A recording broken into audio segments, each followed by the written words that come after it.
Og þá komið að 9. mál á dagskrá, snjómokstur í Bæjarlendinu, til máls tekur bæjarfulltrúi Andri Teitsson.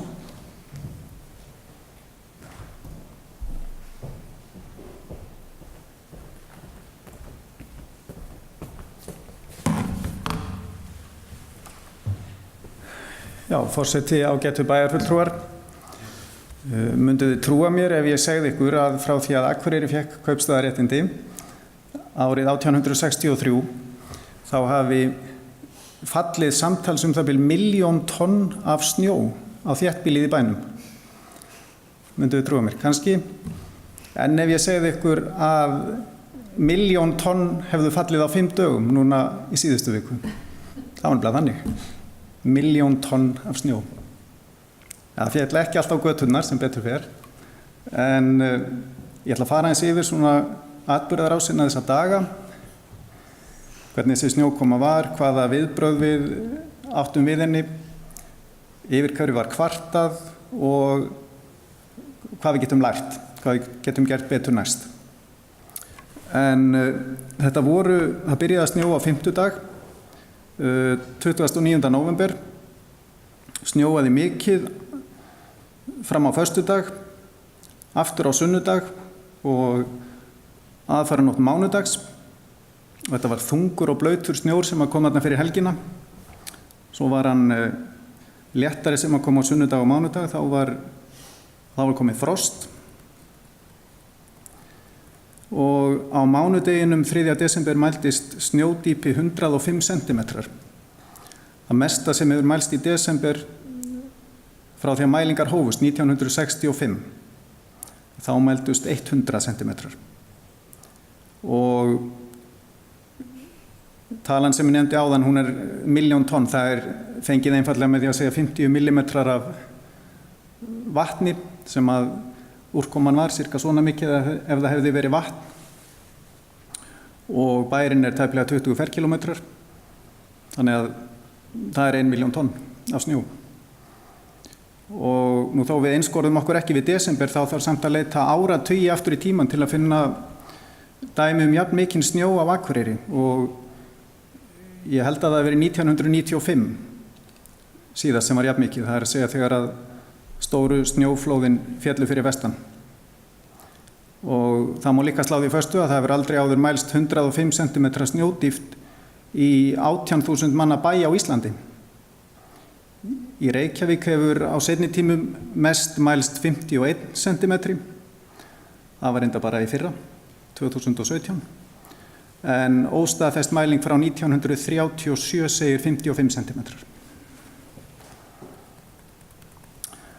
Og það má alveg velta því fyrir sér svona í gamni og alvöru hvort að þessi snjókoma hér á dögunum hafi verið náttúruhamfarir í skilningi laga viðlagatryggingu sem að reyndar heiti núna Náttúruhamfaratrygging Íslands. Þar fjallað snjóflóð og það skilgreint sem snjóskriða sem fellur skyndilega úr fjalli eða hlíð og veldur tjóni á vátryggðri eign. Og þá þrennt að athuga í fyrsta lagi hvort að snjór sem fellur á himnum sé eitthvað mikið skárri heldur en sá sem að fellur úr fjalli eða hlíð, og í öðru lagi hvort að það hafi orðið tjón, og ég verð að svara því játandi. Beint tjón hjá bænum nemur svona 50 milljónum króna við að laga göturnar, koma snjónum burt.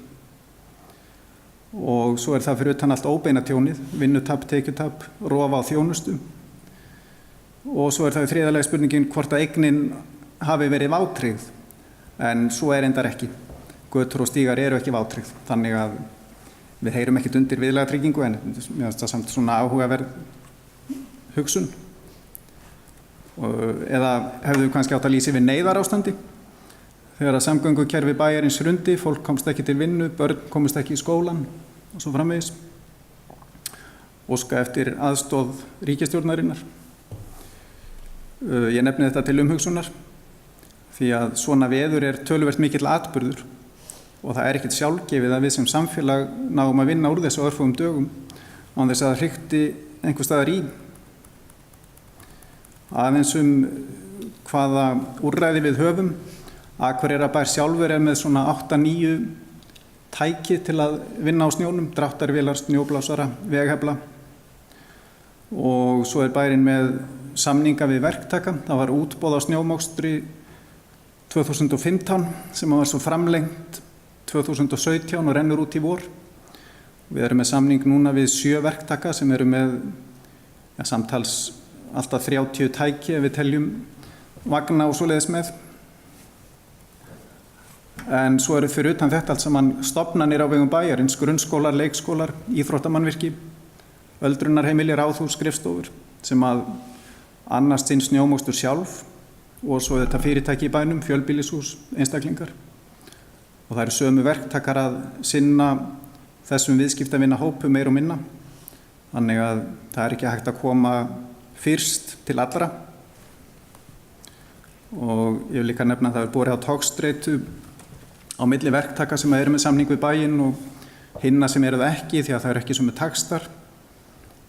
Og við höfum kannski tækifæri til að taka á ýmsu af þessu þegar að verður nýtt útboð núna í vor.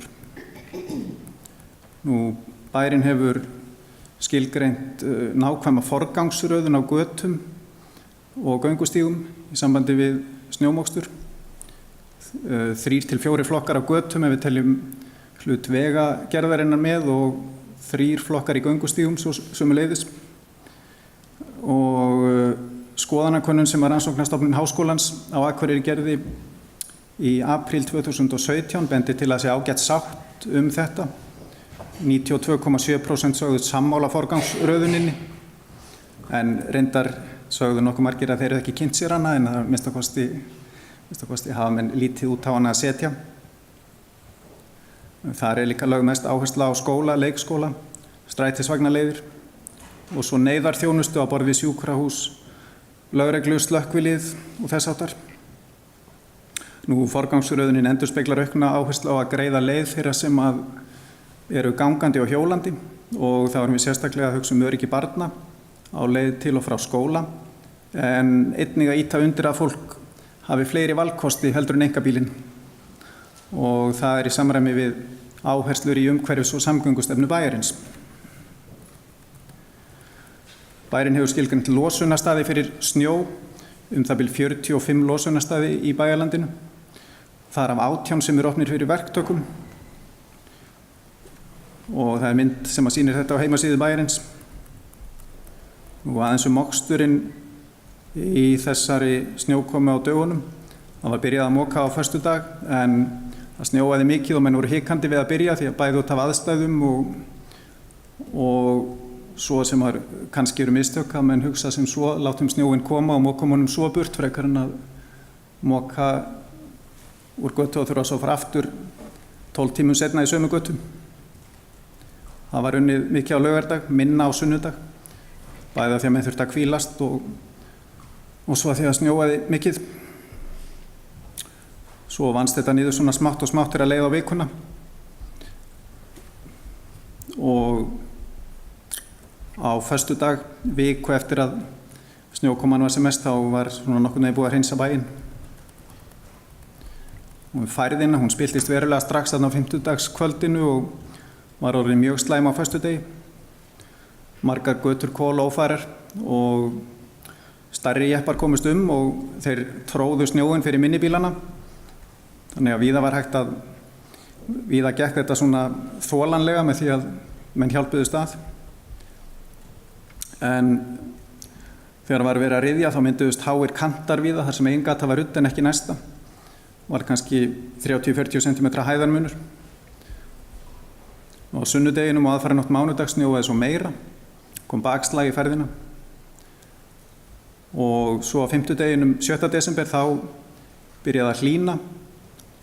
Færðin spiltist aftur, það er að segja bílar, byrjuði að sökkva niður úr snjónum sem hafði þjappast. Ég ætla aðeins að nefna líka þetta mál sem var með losun á snjó. Þessi tilkynning sem var sett á vef Akureyrarbæjar í vikunni fyrir mánaðamót að óheimilt væri að losa snjó á gangstíga í enda Botnlangagatna og fleira. Og voru tilgreindir staðir þar sem heimilt væri að losa snjó. Það kom gagnrýni á þetta og að einhverju leyti réttmætt en að einhverju leyti byggð á misskilningi. Margir skildu tilkynninguna svo að það þyrfti að keyra allan snjó burt frá fjölbýlishúsum með tilheyrandi kostnaði. Það var ekki ætlunin, það er eftir sem áður heimilt að safna upp snjó á bílastæðum við fjölbýlishús og fyrirtæki, einnig inni á lóðum, það er að segja grasi eða öðrum flötum, og einnig á aðliggjandi opnum svæðum, enda séu haugar af snjó þá ekki fyrir neinum eða skapi hættu. Í þessu samhengi var gagnrýnt að losunarstaðir sem væru opnir verktökum væru of fáir, einkum sunnan Þingvallastrætis, og það var brugðist strax við því og þeim stöðum fjölgað. Það kom líka upp svo umræða að það væri verið að herða reglur losun á snjó stórlega frá því sem áður hefði gilt. Svo mun ekki vera að sögn fróðra manna, þó að ég hafi reynda hvergi séð það svart á hvítu, þannig að menn vísaði það svona sem einhvers konar óskráða reglu eða augljósan hlut, það með ekki sturta snjó á göngustíga. Þetta kemur til dæmis ekki fram í lögreglu samþykkt, svo eitthvað sé nefnt. Og loks var talað að gagnrýnda fólki yrði ókleift að moka sjálft frá sínum sérbílum því að engin snjór mætti lenda á gangstétti eða götu. Það var nú óþarflega stíf túlkun og stóð aldrei til að amast við því að fólk væri að moka með handafli og bílastæði eða gangstétti á sér. Orðalagið var svo lagað á tilkynningunni og vonandi engin misskilningur í gangi lengur. Nú við aðeins renni yfir svona helstu atriði þeirri gagnrýni sem kom fram á snjómoksturinn og ég er ekki að segja þessi sammála öllum þeim punktum sem eru hérna, heldur svona að reyna að tíunda þá. Snjómoksturinn hafi byrjað á seint, hefði átt að byrja á fimmtudegi, of lítið gert á laugardegi og sunnudegi, var bærinn að spara yfirvinnu, voru verktakar að spara yfirvinnu eða voru þeir að sinna öðrum viðskiptavinnum. Ekki byrja nógu snemma á mánudagsmorgni, allt of hægt gekk að hreinsa. Mörgum dögum eftir að byrja að snjóa þá var ennþá eftir að moka mikilvægar götur og gönguleiðir. Það var ófært á bílum að Oddeyrarskóla langt fram í vikuna. Götur í kringum hann eru í lágum forgangi og þær eru þröngar og erfitt að koma stórum tækjum að við að moka. Sama með gangstéttanar. Og þetta reyndar gildi svipað Brekkuskóla og Giljaskóla að götur sem eru alveg næst þeim skólum eru ekki í mesta forgangi. Það er eitthvað sem að þarf að huga að. Göngustígar að skólunum eru reyndar í hæsta forgangi að öllum skólunum. Nú íbúðagötur voru ófærar dögum saman. Akkur var Klettaborg mokuð en ekki Mýravegur, það var einn spurningin. Akkur voru þessir háu kantar skildir eftir. Menn töldu að það væru talsvert dæmi vandræði og skemmdir á minni bílum út af þessu. Við einhvern skólan sögðust foreldrar hafa lokast inni á bílunum í 20 mínútur því að gatan var rudd og þá kom svo hár garður að það var ekki hægt að keyra yfir. Og loks vil ég nefna þann punkt sem að snýr kannski ekkit endilega beinlínis að ekki bara að snjómokstrinum að börn hafi haldið á stað í skóla á föstudagsmorgni þó að færð væri mjög erfið og jafnvel hættulegt fyrir þau að vera á ferli í myrkri og lélegu skyggni innan bíla og snjómokstustæki. Skólarnir eru opnir á svona dögum en foreldrar meta hvort að skuli senda börn í skólan. Það mætti alveg fara yfir þetta verkferli hvort að og í hvaða tilfellum sé kannski rétt að segja bara að börn haldi sig heima, punktur. Nú, svo þá kannski mikilvægasti þátturinn, hvernig getum við brugðist við, hvað getum við lært af því sem að gerðist núna. Þarf bærinn að eiga meira af tækjum sjálfur, kannski, það kostar peninga og það þarf líka mannskap á tækin. Ætti umhverfismiðstöðin að fá lánaðan mannskap frá öðrum deildum eða sviðum bæjarins til að manna tækin, svona þessa örfáu daga sem að svona áhlaup koma, til dæmis frá Hlíðarfjalli eða einhverjum öðrum. Ætti að semja við fleiri verktaka, ætti að skilgreina forgangsröðun verktaka varðandi vinnu fyrir bæinn og fyrir verslanir og fyrirtæki. Ættum við að reyna að semja við bændur hér í kring sem eiga margir öflugar vélar og tæki. Það er ættum að koma upp lifandi korti af stöðunni á mokstri, svona svipað eins og Vegagerðin er með á heimasíðunni sinni til dæmis, og þetta er í vinnslu. Ættum að birta áætlun snjómokstur á einstökum götum og göngustígum 1-2 daga fram í tíman, það geti verið mjög gagnlegt. Fólk getur þá reynt að færa til bíla og svo framvegis og veit þá líka kannski hvenær er von á einhverju bragarbót í sínu hverfi. Ættum við að samstilla betur mokstur á götum og mokstur hjá skólum og stofnunum. Ættum við að virkja einhvers konar almannavarnanefnd sem að kæmi saman innan gæsalappa stjórnstöð snjómoksturs. Svona við myndum líta á þetta bara eins og neyðar ástand. Þessi hópur kæmi saman kannski á 3 klukkustunda fresti og myndi samræma aðgerðir og meta stöðuna. Þurfum við að fjölga snjólósunarstöðunum ennþá meira, bæði í núverandi byggð og við hönnun nýrra hverfa. Og inn í þetta spila líka umræðan þéttingu byggðar. Það segir sig sjálft að því meira sem við breiðum úr okkur, því fleiri og lengri götur þarf að moka. Ættum við að setja reglur eða semja við húsfélög og einstaklinga að það megi blása snjó af gangstéttum inn á lóðir.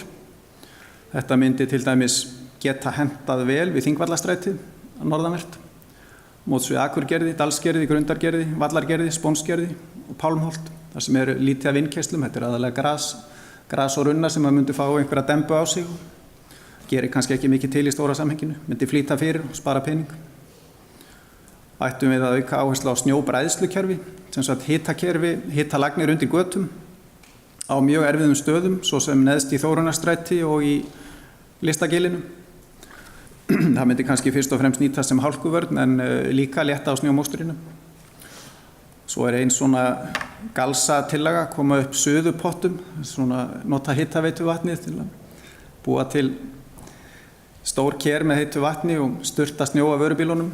Svo bráðnar það bara á 1 mínútu og fer í niðurfallsrörin. Menn þekkja það á stórborgum að það eru notaðir olíubrennarar til að losna við snjóin. Við náttúrulega eigum hérna miklu umhverfisvænni lausn. Þetta væri kannski helst raunhæft þar sem mjög þröngt mikill snjór og erfitt að losna við hann. Þetta var yfirlit snjómoksturinn á Akureyri. Vona við getum lært af reynslunni og staðið okkur ennþá betur næst. En svo örfá orð seinni liðinn í fyrirsögn þessa atriðis á dagskrá bæjarstjórnarfundarins, það að segja þjóðvegur 1. Og þá frá því að segja að beggja vegna Eyjafjarðar eru mjög erfiðir fjallvegir, annars vegar Víkurskarð að austan og hins vegar Öxnadalsheiði að vestan. Og við höfum fengið þau gleðin tíðindi núna að göngundir í Vaðlaheiði verða formlega tekin í notkun mjög fljótt upp úr áramótum. Öxnadalsheiðin stendur eftir og því miður hefur Vegagerðin þurft að loka henni hvað eftir annað. Bæði eitthvað núna í haust og margsinn í síðasta vetur. Og það má velta því fyrir sér hvort í einhverjum tilvikum hafi verið óþarfi að loka. Því að það eru ekki sömu aðstæður hér eins og í kringum höfuðborgarsvæði þar sem hundruð eða þúsundir erlendra ferðamanna á bílaleigubílum fara fólk sem hefur mjög takmarkaða möguleika til að meta aðstæður af eigin ramleik. Og þar líka á ferðinni fólk sem sækir vinnu til Reykjavíkur daglega og kannski ekki alltaf að rýna í veðurspána að morgni. Þannig að ég myndi vilja beina því til Vegagerðarinnar að kanna hvort hægt sé að halda Öxnadalsheiðinni opinni meira, hugsanlega bjóða upp á fylgd yfir heiðina á tilteknum tímum sem væri þá opinn velbúnum bílum. Til dæmis núna í þessari snjókomu daginn þá sá fólk það svart á hvítu sem lagði á heiðina, varð að fara, að hún var alls ekkert kolófær langt frá því. En þá ætla ég ekki að hafa þessa tölu lengri. Takk. Það bæjarfulltrúi Andri Teitsson lokið máli sínu og næst til máls bæjarfulltrúi Sólu Björk Stefánsdóttir.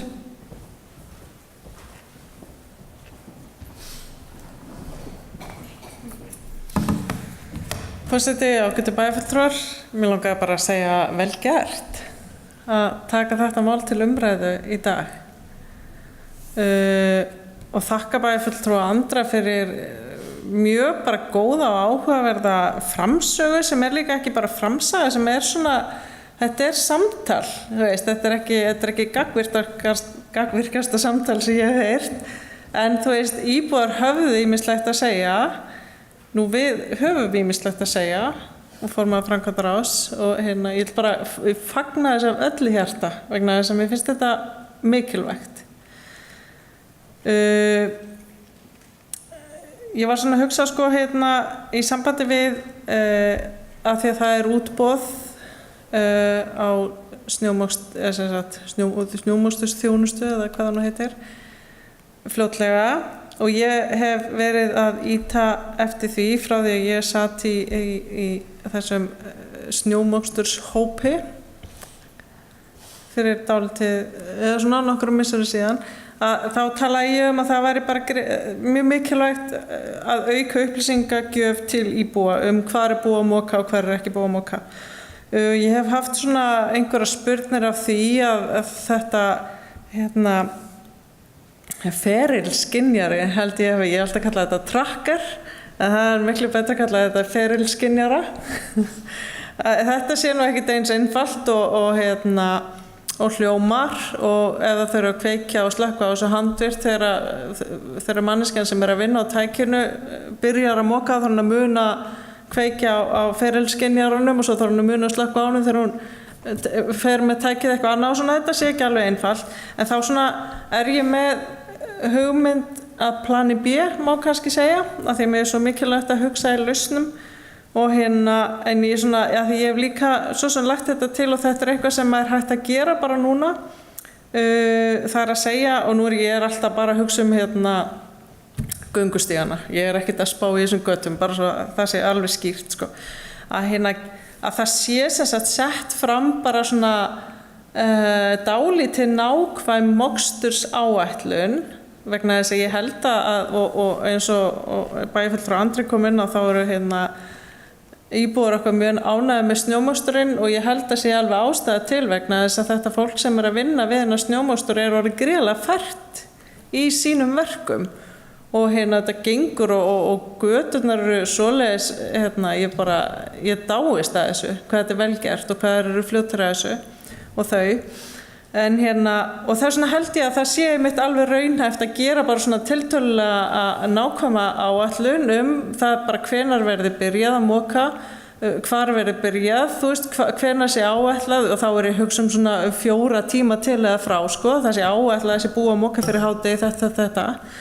Nú ef eitthvað kemur upp á, þá þarf að gefa upplýsingar það, en ef ekkert kemur upp á, þá eigi þetta bara standast, og þá eigi maður svona, vegna þess að þessi forgangs, og þetta kort og þessi forgangsröðun sem við erum með í dag, hún er ekkert sérstaklega upplýsandi. Þetta er eitthvað svona 1., 2. og 3. forgangur, og er bara mjög ónákvæmt. Þú veist, maður getur vitað að ég veit alveg að annar forgangur verður ekki mokaður fyrir en 1. forgangur er búinn, en meira eiginlega veit ég ekki. Þannig og það er gríðarlega mikilvægt þegar maður er gangandi eða hjólandi eða sem sagt, að maður geti valið, af því að þetta er svo ofboðslegur tímamunur. Þetta er það bara hlutfallslega meiri munur á hverjum krók, hverjum metra sem maður þarf að taka þegar maður er gangandi heldur en bílandi, og þannig að það er mikilvægt kannski að geta valið fyrirfram leiðina sem er færust. Þannig ég vildi svona koma þessu bara framfæri, og ég bara held að sé, og ég trúi því innilega að það sé gríðarlega mikilvægt, og líka bara ef við ætlum að minnka svifryk, og eins og var nefnt bara fyrr í umræðum, að hvetja fólk til þess að nota svona heilsu og umhverfisvæna fararmáta eins og að ganga eða hjóla, og það þurfir náttúrulega líka þjónusta, en ég veit alveg að maður getur ekki ætlast til þess að búa á Akureyri og það sé bara hjólafært alla daga. Og maður grætur það ekki þó maður þurfa að geyma hjóli í nokkra daga eins og náttúrulega gerast helgina, en við þurfum að hugsa þetta þannig, við sem að þjónusta þetta til þess að því að það er svo margt sem vinnst. Þannig að ég vildi koma þessari hugmynd og þessum ábendingum framfæri, og varðandi þessar reglur snjólausun, þá skilja þetta, það hefði mátt setja þetta betur fram, en sko í alvörunni samt, þú veist, fólk það líka að reyna að skilja, og líka bara það, þú veist, að það skulle vera nauðsynlegt að setja reglur að það megi ekki nota göngustíga sem snjólausunarsvæði, þú veist. Það bara hefði maður haldið að þetta segja sér sjálft, sko. Þannig að ég er bara mjög þakklátt fyrir að ítreka að megi ekki nota gangstíga sem snjólausunarsvæði, og hvet alla til að kynna sér það bara með jákvæðu hugafari. Bæjarfulltrúi Sóley Björk Stefánsdóttir lokið málsins, næst tekur til máls bæjarfulltrúi Gunnar Gíslason.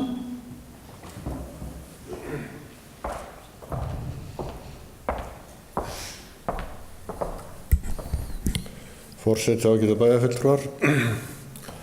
Já, snjómoksturinn er mikið hitamál og búið að vera mikið ræddur alla síðustu viku og sitt sýnis hverjum. En við eigum ótal marga sérfræðinga á þessu sviði hér í bæ. Ég vil nú byrja að þakka bæjarfulltrúa Andra fyrir hans svona innlegg hérna og þannig sjálfur sér ekkert miklu við að bæta allar þær tillögur og hugmyndir sem hann varpaði hérna fram.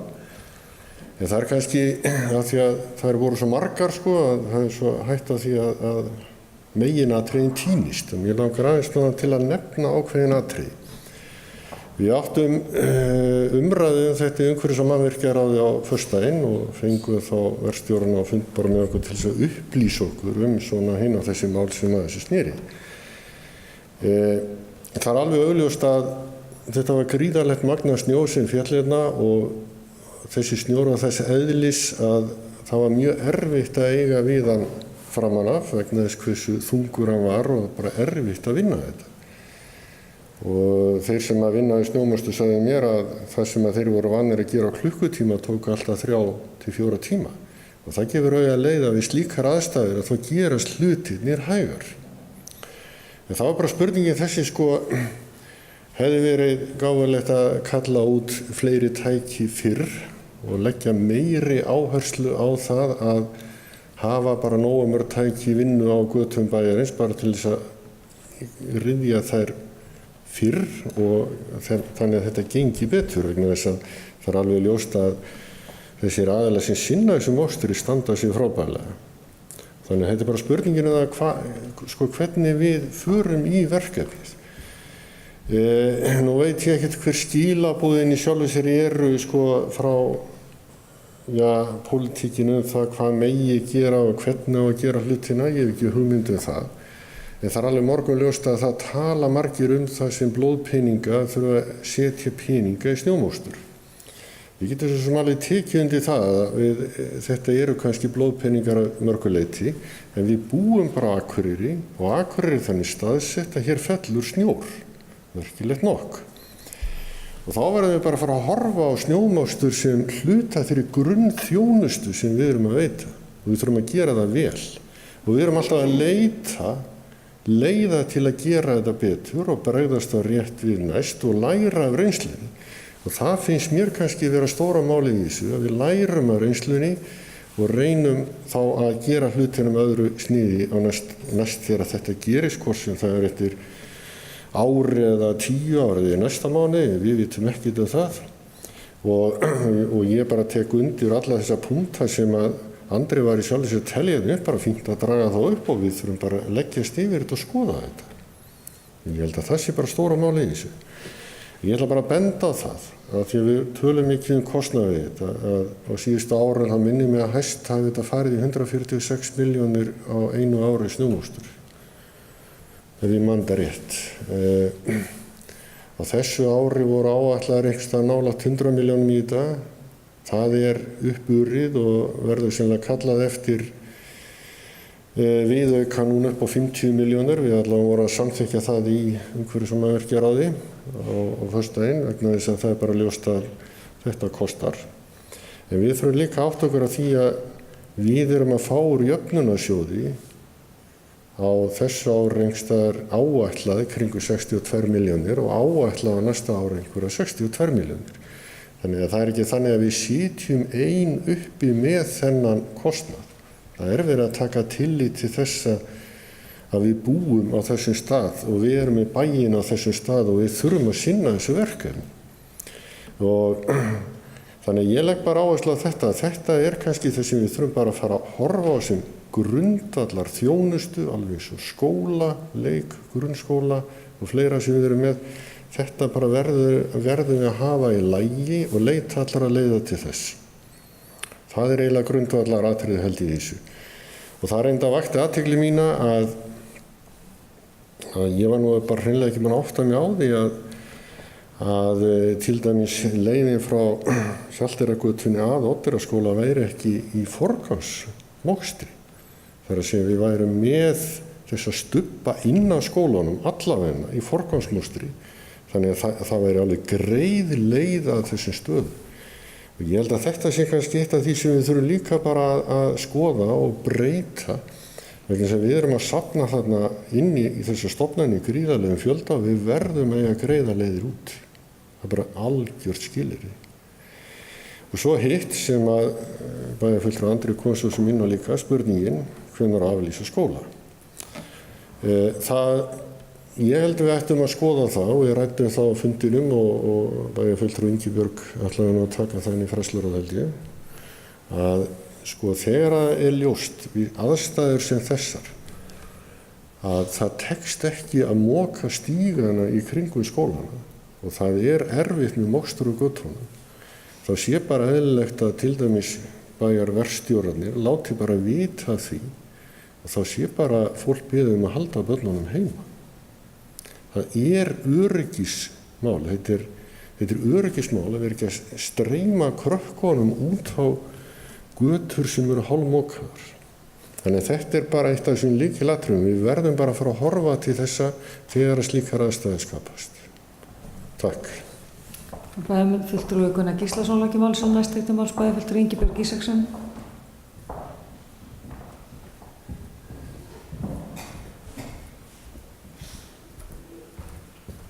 Forseti, ágætu bæjarfulltrúar. Mér langar líkt og aðrir að þakka bæjarfulltrúa Andra Teitssyni fyrir bara áhugaverða og mjög skemmtilega yfirferð á snjómokstri hérna í bænum sem hefur verið títt ræddur síðustu daga og vikur. En til þess að bregðast aðeins við varðandi skólahald þá erum við með samþykktar reglur í fræðsluráði sem eru með þeim hætti að gefi lögreglan út tilkynningu þess efnis að fólk skuli ekki vera á ferðinni sökum ferðar eða veðurs. Þá er skólahald fellt niður. Vissulega þannig að stundum er það mismunandi eftir bæjarhlutum hvernig snjónum kyngir niður og hvernig gengur að moka og þá vonast við til þess að foreldrar bara kíkja á aðstæður hjá sér og bregðist við og meti hvort þeir sendi börnin sín á stað í skólan eða ekki. Það er tilkynnt ef að skólahald fellur niður þá er það tilkynnt á bylgjunni og RÚV fyrir kl. 7 á morgnana auk þess sem það er sendur póstur eða minnstakosti sett tilkynning inn á heimasíðu skólana þess efnis. En við ræddum með þeim á fundi umhverfis- og mannvirkjaráðs síðastliðinn föstudag við verkstjórana sem að sjá moksturinn hérna í bænum og tölum að það væri mikilvægt að eiga gott samtal þarna á milli, hvort sem það er milli þeirra og lögreglunar eða lögreglunar og okkar. En það er alltaf hægt að gera betur og við munum skoða þetta líka einnig í framhaldinu. Takk. Það er bæjarfulltrúi Ingibjörg Ísaksson lagði máls og næst máls bæjarfulltrúi Þórhallur Jónsson.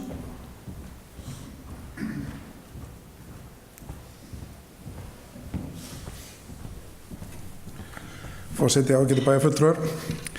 Maður verður að nota tækifæri þegar maður fær tækifæri til þess að ræða snjómokstur að koma upp. Það ég þakka Andra fyrir góða yfirferð, þetta var flott. Það sem að ég hugsaði þegar ég fór að sofa á sunnudaginn, af hverju eru þeir ekki byrjað að moka? Þú veist, ég einhvern veginn hugsaði þetta þannig og hélt kannski að því að maður labbaði nú bara í vinnuna þegar að setja á sig endurskinsmerki og labbaði í vinnuna þegar ófærið var sem mest og allt í lagi með það.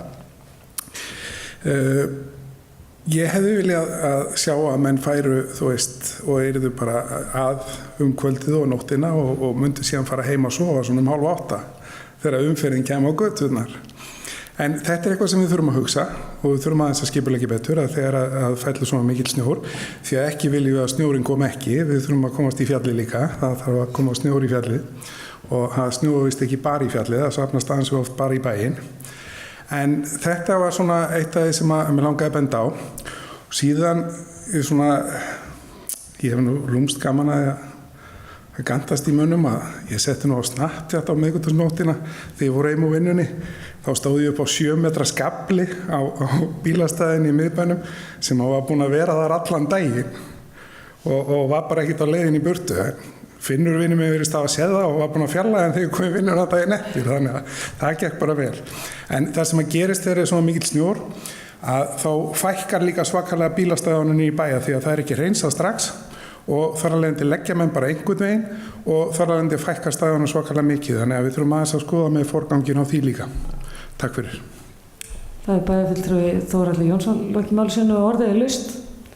Næst ekki til máls bæjarfulltrúi Guðmundur Baldvin Guðmundsson.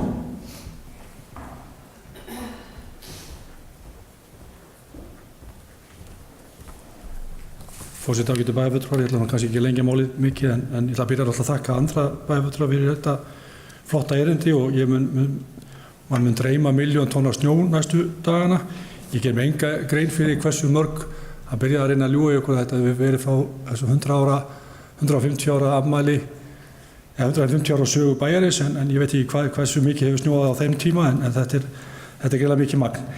En ég held að það sem að bæjarfulltrúi Gunnar kom inn á varðandi þess að þjónustu sem er að veita með snjómokstri, það er kannski það sem við þurfum líka þá bara í framtíðinni að endurskoða hvað ætlum við, þetta bærin stækkar og við höfum svo smalt að vera að reyna að halda okkur við einhverja x-tölu svona til þess að reyna að halda í við okkur, þetta eru blóðpeningar þegar snjóar og stundum hefur maður nota bene af því að menn tala hér nú að menn hef ekki brugðist nógu snemma við að stundum hefur maður sem formaður bæjarráðs haft mikla ágjörðarpeningum og Hallabjörg bæjarfulltrúi deilir þessu með mér að stundum hefur manni fundist þeir kannski mátt sleppa því að rjúka á stað með vélar og tæki þegar maður er nýstaðin upp úr sófanum og sér veðurspá næstu 3 daga þar sem er spáð miklum lífundum, þannig það hefur komið líka slík augnablik, þannig að við erum öll sérfræðingar í snjómokstri en ég held að þetta sé bara að við þurfum að, ég vildi kannski koma upp bara því að við vorum að tala um þess að snýra fjárhagsáætlun, þá held ég að sé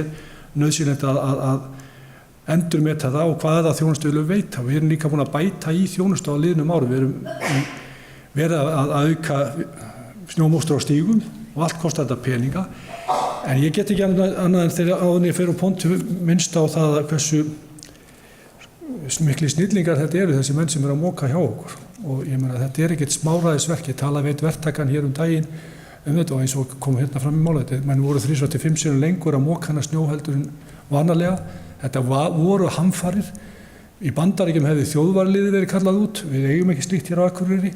Bæjarfulltrúi Andri fór að minnast á að kalla til bændur, kannski geti það verið einu lausnin, hann kom með margar hugmyndir, allt verðugar og skemmtilegar hugmyndir að skoða, en við megum ekki heldur gleyma því að það stendur oft stutt yfir, en þetta sem að gerist núna var náttúrulega engu lagi líkt og þess vegna kannski ástæði til að ræða hér í bæjarstjórn, en við erum líkt og allir hinn átjáðast íbúarnir engir sérstakir snillingar í snjómokstri. Takk. Það var bæjarfulltrúi Guðmundur Baldvin Guðmundsson lokið máli sínu, næst tekur til máls bæjarfulltrúi Hlynur Jóhannsson. Forseti, ágætu bæjarfulltrúar, Andri, takk fyrir þetta, mér finnst það mjög fróðlegt, skemmtilegt. Maður hefur sambandið því næst, maður vill fá að vita hvað kemur á ofan. Ég vil nú aðalega koma upp til að einmitt þakka þessu fólki fyrir sem er að moka götu bæjarins. Ég held við séum með 2 frábæra stjórnendur í Jóni Hansen og Gunnþóru Uffrá sem stýra þessu. Ég held við fengjum nú ekki betri menn í það. Og þeir sem eru undir þeim eru svo að vilja gerðir að gera þetta allt vel sem þeir eru að gera. Mér finnst bara ekkert skrítið þó að verði aðeins smá erfiðleikar í svona fannverki eins og gerðist. Og við erum orðin dálítið kröfuhörð finnst mér að ætlast til að sé allt hreint bara daginn eftir svona dæmi. Ég held við þurfum bara að gefa okkur smá tíma þegar svona kemur fyrir og ég vil nú frekar leggja til að þessir menn megi loka ákveðnum götum þegar þeir eru á moka, eins og ég held að tefja alveg svakalega þegar fólk er að keyra og þeir eru að hugsa þessa bíla sem eru fyrir aftan og fram á allstaðar, þær geti loka ákveðnum svæðum á meðan þeir hreinsaðu. Ég held að muni hjálpa mikið til fyrir það. Takk. Það var bæjarfulltrúi Hlynur Jóhannsson lokið máli sínu, orðið er laust. Ef fleiri hafa ekki hvatt sér hljóðs, þá segi þessum liði lokið.